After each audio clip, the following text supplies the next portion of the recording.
Hablamos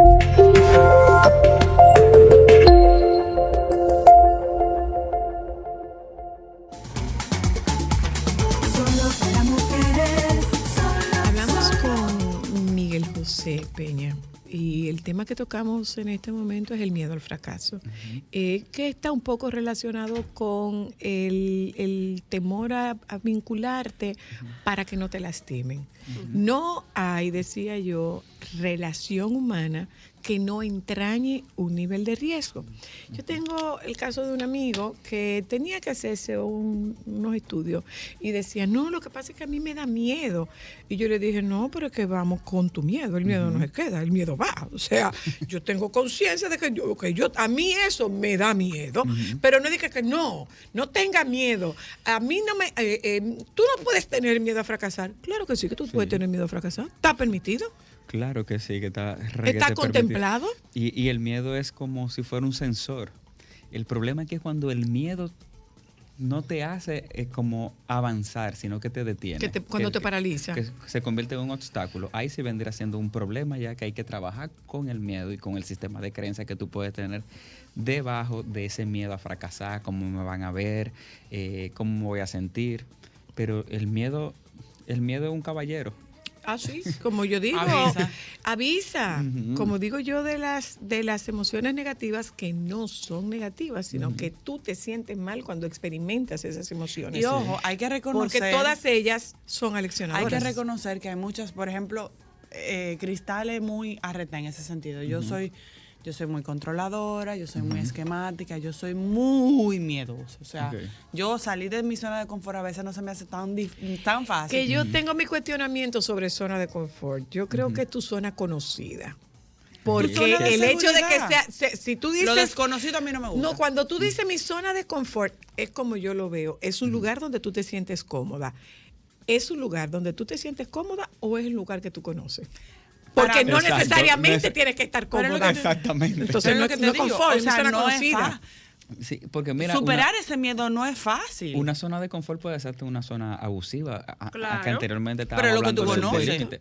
Y como yo me sé manejar en esa zona, pues mejor me quedo aquí. Pero yo no estoy cómoda. No, exactamente. Entonces yo digo que eso no es zona de confort. Exacto. Esa es mi zona conocida. Hay que tratar como de crear una figura entre si es una zona en donde tú te sientes cómoda o es una zona que realmente tú conoces. Usted no se siente cómoda. Porque puede ser de las dos. Puede ser de las dos cosas, claro.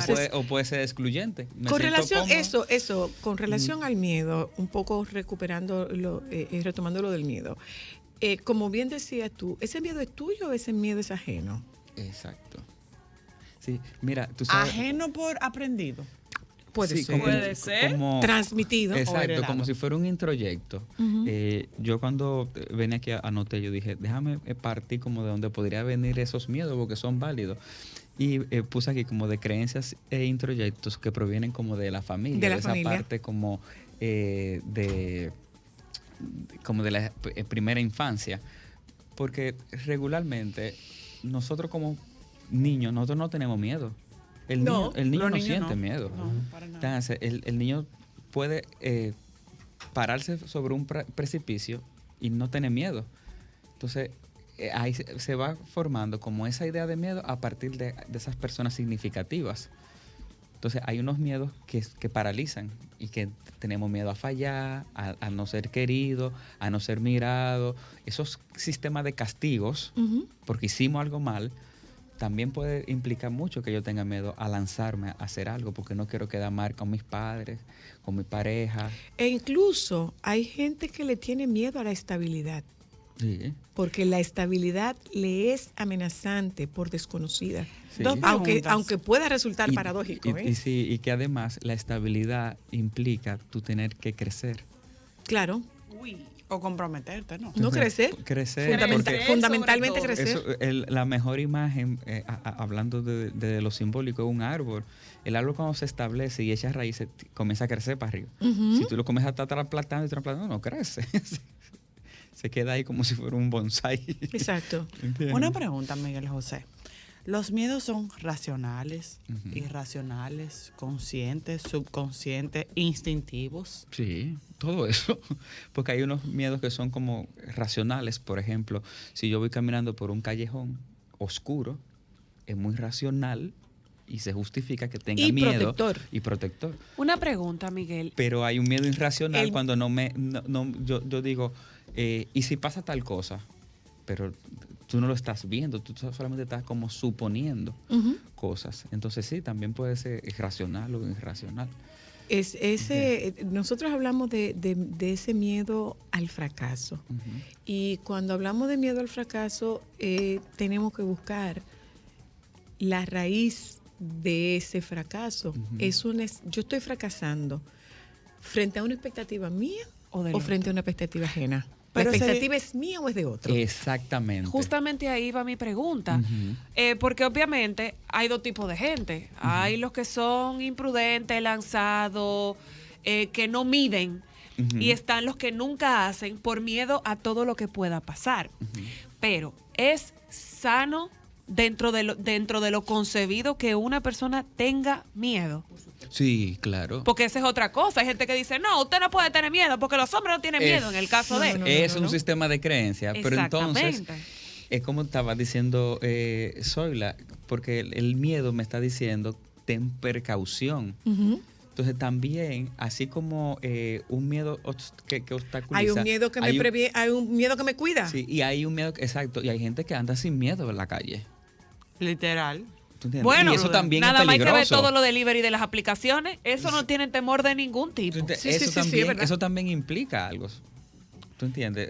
Hacer tan lanzado, tú tienes que minimizar los riesgos. O sea, lo interesante del miedo es que tanto te cuida como que te prohíbe hacer cosas. Bueno, no prohibir no, sino que te previene de hacer cosas. Hay situaciones con el miedo. Frente a una amenaza, tú corres, atacas o te frisas.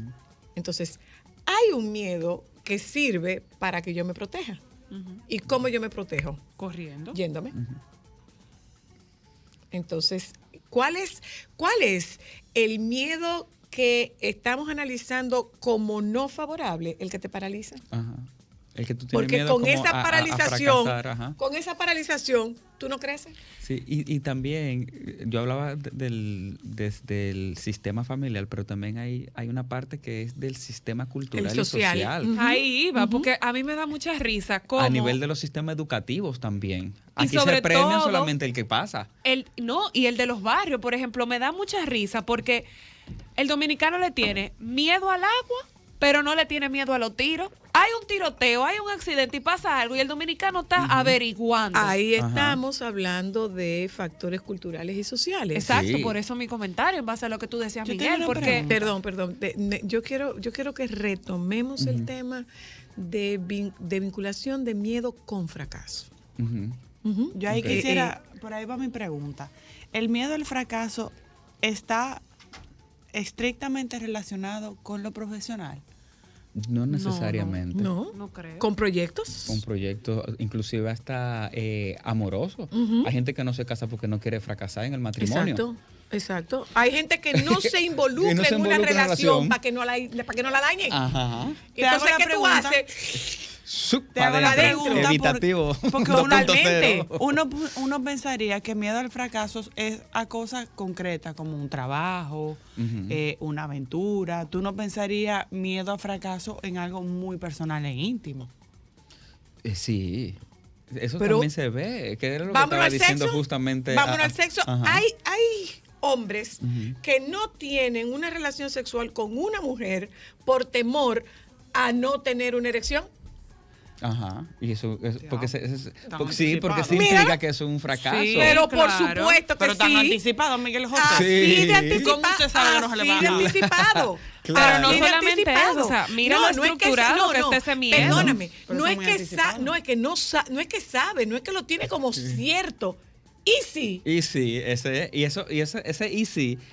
para lo laboral, lo académico, lo de emprendedor, lo de tener una relación. ¿Y si me es infiel esta mujer? ¿Y si no funciona el matrimonio? ¿Y si después no podemos tener hijos? Porque implican que todo eso tiene que ser como de triunfo siempre. Exacto. Eso es un sistema como muy perfeccionista, que es que interiormente hay un perfeccionismo que se busca como que todo sea... insistentemente está de una manera u otra vinculado a las expectativas que tienen los demás de ti. Sí, porque mira. Porque no necesariamente son expectativas que tienes tú mismo. No, Cuando tú tienes indulgencia, tus expectativas bajan y se convierten en expectativas reales. Exacto, mira, eso de que tú hablas de las expectativas de otros, muchas veces lo que tenemos como miedo es a partir de la expectativa de otros. Decía Cristal cuando yo llegué, como cuando las personas como no confían en nadie porque te va a... Muchas veces eso sucede y la gente te dice, pero tú te vas a meter en ese negocio y tú vas a hacer eso de verdad y tú te vas a comprar un apartamento en medio de cómo está el sistema económico. Y te empiezan a llenar esa cabeza de... Pero esa persona te está dando a ti esa respuesta desde su sistema de creencias. Y desde todas sus propias dudas y miedos. Exacto, pero si tú no tienes tu límite bien puesto, tú sabes qué es lo que es tuyo y qué es lo que es del otro, tú te puedes confundir. Desde ese punto de vista, Miguel, como papás, ¿cómo un papá puede identificar que esa es su propio discurso y no transmitirlo a sus hijos en el tema de crianza? Bueno, mira. Te la puse buena, ¿verdad? Sí, porque lo que pasa es que muchas veces los papás no entienden que hay una parte de ellos en eso. Vamos a poner con el asunto del colegio. Los papás entienden que los muchachos tienen que ser buen estudiante. Y disciplinado. Y no solamente buen estudiante, porque el muchachito puede estar pasando con 85 y hay padres inconformes que esa no es la nota. Es de 95 para Tiene allá. que ser buen Pero estudiante y portarte bien. De un sistema de creencia y de perfeccionismo que tiene que ser siempre de 95 y no se logran diferenciar. Entonces, ahí el padre lo que pasa es que para diferenciarse hay que crecer. Y crecer no es bueno. No es bueno, no. Crecer no es bueno. Crecer no es bueno. Exactamente. Entonces, ningún papá, bueno, muchos de los papás no quieren involucrarse en un proceso de diferenciación y de hacerlo diferente porque se siente que son desleal al sistema. Y ahí viene mi otra y última pregunta. Esta te va a gustar. Ajá.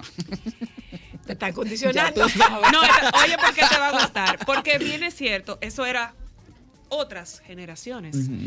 Pero ahora mismo tenemos una generación de padres sumamente competitivos y dentro de todo, con otro nivel de permisividad con los niños, que puede o no darse el que le quiten el miedo y le enseñen a sus hijos que ellos son dueños del mundo y que el positivismo tóxico. Entonces, ¿cómo va en relación este positivismo de tú todo lo puedes versus estos parámetros de tener miedo y de cuánto tú no puedas hacer algo? Es una falta de límite, sí, relacionándolo con lo del segmento anterior.